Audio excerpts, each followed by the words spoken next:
ধরনের রাবিশ কথা আমার সাথে বলবেন না, রাবিশ কথা বলবেন না। যখন যাকে খুশি আদালতে ডেকে অপমান অপদস্থ করা, বিজনেস ক্লাসে বসতে না পেরে বিমানের ভেতর তুলকালাম, রাস্তায় সালাম না পেয়ে ট্রাফিক পুলিশকে আদালতে তলব, ২১ জন সিনিয়রকে ডিঙিয়ে পদোন্নতি, সরকারি বাড়িতে থেকে ভাড়া না দেওয়া, লন্ডনে বাড়ি কিনে আয়ের উৎস দেখাতে না পারা এবং সর্বশেষ টকশোতে গিয়ে উপস্থাপিকার সঙ্গে অশোভন আচরণ, এমন নানা বিতর্কের জন্ম দিয়ে বরাবরই আলোচনায় সাবেক বিচারপতি AHM শামসুদ্দিন চৌধুরী মানিক। এসব বিতর্কিত কর্মকাণ্ডে সীমাবদ্ধ থাকেননি বিচারপতি মানিক, দলবাজিতেও পিছিয়ে নন তিনি। জানা যায়, রাজধানীর বারিধারায় দুস্থ সাংবাদিকদের নামে ওয়াকফ করা প্রায় ৯০০ কোটি টাকার ৫ একর জমি দখল করেছেন। এরপর ডেভেলপার কোম্পানিকে দিয়ে গড়েছেন ৭টি ৮তলা ভবন।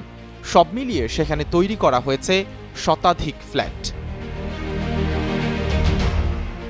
দেশে গণ আন্দোলনের মধ্য দিয়ে রাজনৈতিক পট পরিবর্তনের পর প্রতিবেশী দেশে পালাতে গিয়ে শুক্রবার রাতে বিজিবির হাতে ধরা পড়েন সাবেক বিচারপতি মানিক। এরপর তাকে আদালতে হাজির করার সময় স্থানীয়রা ডিম ও জুতা নিক্ষেপ করেন। এছাড়া কয়েকজন হামলারও চেষ্টা চালান। পরে কঠোর নিরাপত্তা দিয়ে তাকে আদালতে নিয়ে যায় পুলিশ। শামসুদ্দিন চৌধুরী মানিক ১৯৭৮ সালে বাংলাদেশ হাইকোর্টের আইনজীবী হিসেবে কর্মজীবন শুরু করেন। ১৯৯৬ সালে আওয়ামী লীগ সরকার ক্ষমতায় এলে তাকে ডেপুটি অ্যাটর্নি জেনারেল নিযুক্ত করা হয়। পরে তাকে হাইকোর্টের অস্থায়ী বিচারপতি হিসেবে নিয়োগ দেওয়া হয়েছিল। ২০০১ সালে বিএনপি ক্ষমতায় আসার পর অস্থায়ী বিচারপতি হিসেবে নিয়োগ স্থায়ী করা হয়নি।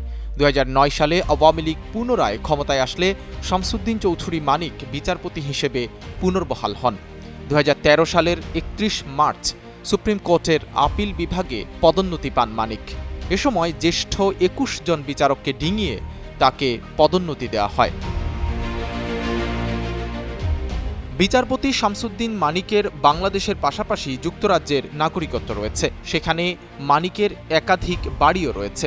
২০১২ সালে বিচারপতি থাকা অবস্থায় লন্ডনে তিনি হামলার শিকার হয়েছিলেন। এছাড়া ২০১৫ সালে অবসর গ্রহণের পর লন্ডনে ফের হামলার শিকার হন বিচারপতি মানিক। সম্প্রতি বৈষম্য বিরোধী ছাত্র আন্দোলন চলাকালে একটি বেসরকারি টেলিভিশনের টকশোতে গিয়ে এক নারী উপস্থাপকের সঙ্গে অশোভন আচরণ করেন বিচারপতি মানিক। এ নিয়ে তীব্র সমালোচনার মুখে পড়েন সুপ্রিম কোর্টের আপিল বিভাগের সাবেক এই বিচারপতি। যদিও পরে নিজেকে অসুস্থ দাবি করে সেই উপস্থাপিকার কাছে ক্ষমাও চেয়েছেন। সাইদ রহমান, কালের কণ্ঠ।